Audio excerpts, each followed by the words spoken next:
أورد رحمه الله حديث عائشة رضي الله عنها قالت: قدم ناس من الأعراب على رسول الله صلى الله عليه وسلم فقالوا: أتقبلون صبيانكم؟ فقال: نعم. قالوا: لكن والله ما نقبل.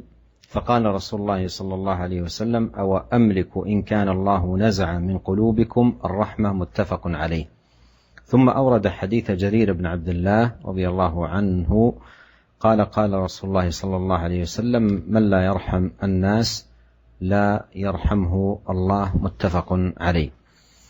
في هذا أن تقبيل الصبيان يعد من الشفقة عليهم والرحمة بهم، وأن الإنسان إذا لم يكن في قلبه رحمة لا تتحقق منه هذه الشفقة ولا يتحقق منه هذا الإحسان في تجاه الصبيان. ولهذا قال النبي عليه الصلاة والسلام: وأملك إن كان الله نزع من قلوبكم الرحمة، بمعنى أن من كان في قلبه رحمة فإنه يقبل صبيانه ويلاطفهم ويؤانسهم، بخلاف الفظ الغليظ فإنه لا يقبل صبيانه بل يعاملهم بالرعونة والشدة والقسوة. فإذا من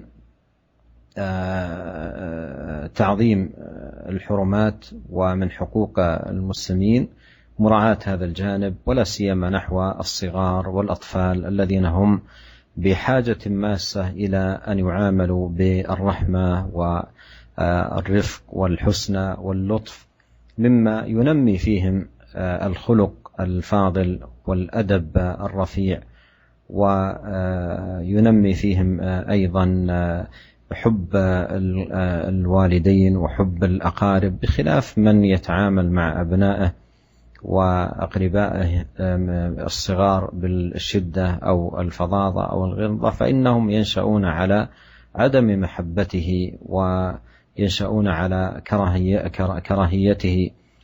فهذا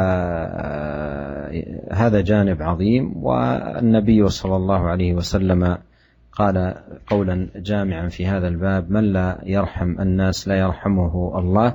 وهذا فيه تنبيه على أن معاملة الإنسان للآخرين بالرحمة يكون مقصده الأساس أن يفوز برحمة الله له، فهي الغنيمة العظمى والربح العظيم.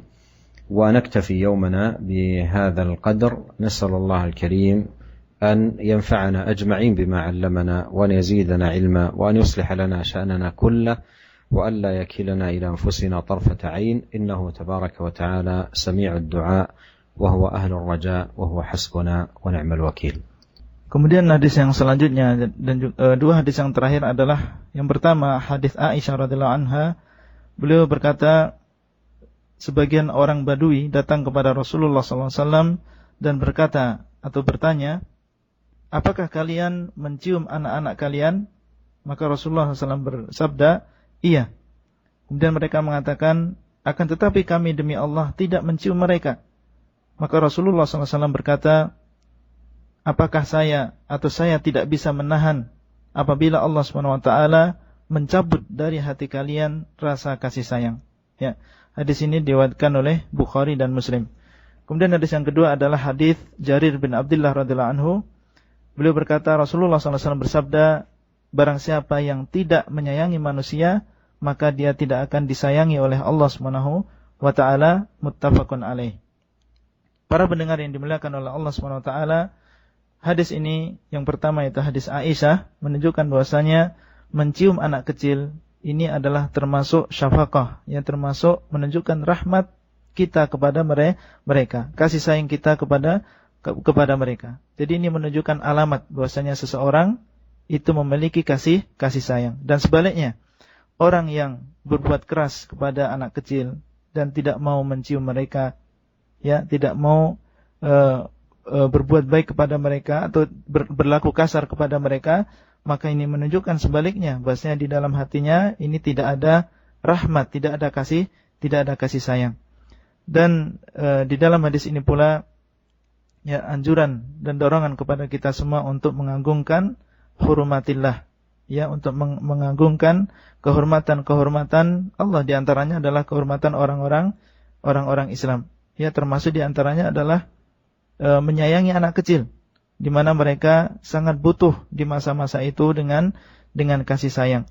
Dan perlu kita ketahui bahasanya kasih sayang kita kepada mereka ini bisa menumbuhkan akhlak yang baik di dalam hati mereka. Jadi kalau kita orang besar menyayangi mereka, maka mereka pun akan tumbuh sebagai orang yang penyayang, akan menghormati orang tuanya, akan menghormati saudaranya. Akan tapi apabila kita sebaliknya ya berbuat kasar kepada mereka, seringnya membentak, berbuat kasar kepada anak kecil, maka dia akan tumbuh sebagai orang yang kasar, tidak punya rahmat.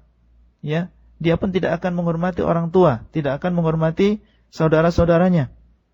Ya, oleh karena itu di sini Rasulullah SAW ya membuat sebuah kaidah, man la yarhamin nas la yarhamhullah.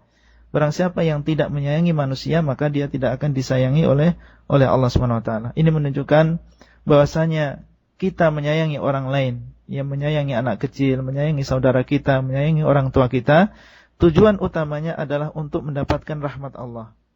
Ya, kita menyayangi mereka kenapa? Supaya kita disayangi oleh Allah. Jadi bukan karena hanya sekedar maksud duniawi, tidak.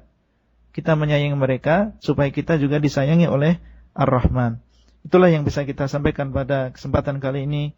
Kita memohon kepada Allah SWT supaya Allah SWT memberikan manfaat terhadap ilmu yang diberikan kepada kita, dan juga memperbaiki semua perkara kita, dan tidak menjadikan kita menjadi orang-orang yang bertawakal terhadap dirinya sendiri, tapi menjadikan kita bertawakal hanya kepada Allah. Sesungguhnya Allah SWT Maha mendengar doa kita,